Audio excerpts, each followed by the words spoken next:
ఈ చీర ఆ మధ్య మా శ్రీనివాస్ పెట్టారు. అయితే ఇది ఫాల్ అది లేకుండానే 2 సార్లు కట్టేసుకున్నాను. ఒక ఫాల్ తెచ్చాను ముందు, డార్క్ కలర్ ఉంది కదా, అది ఉందని మర్చిపోయి చూసుకోకుండా ఇంకోటి కూడా తెచ్చాను లైట్ కలర్ది. ఇది డార్క్ కలర్, ఇది మ్యాచ్ అయింది అనుకుంటున్నాను నేను. అయితే ఇప్పుడు ఫాల్ వేస్ట్ అయిపోకుండా నేను చీర కొనుక్కోవాలనుకుంటున్నాను. మా అబ్బాయి ఏమన్నాడో తెలుసా?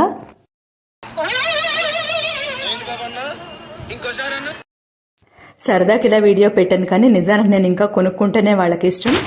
ఈ ఫాల్ వేస్ట్ అవ్వకుండా ఇంకో చీర కొనుక్కుంటాను.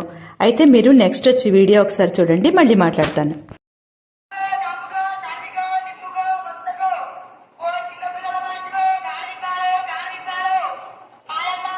నిజం ఎంతుందో తెలియదు, కానీ గాడిద పాలు చిన్న గ్లాస్ కూడా 50 నుంచి 100 వరకు అమ్ముతారండి. అయితే ఆరోగ్యం పక్కన పెడితే గాడిద పాలలో మంచి హాస్యం దాగుంది. ఛానల్ పేరు కింద ఉన్న వీడియో చూడండి. అందరికీ శుభరాత్రి.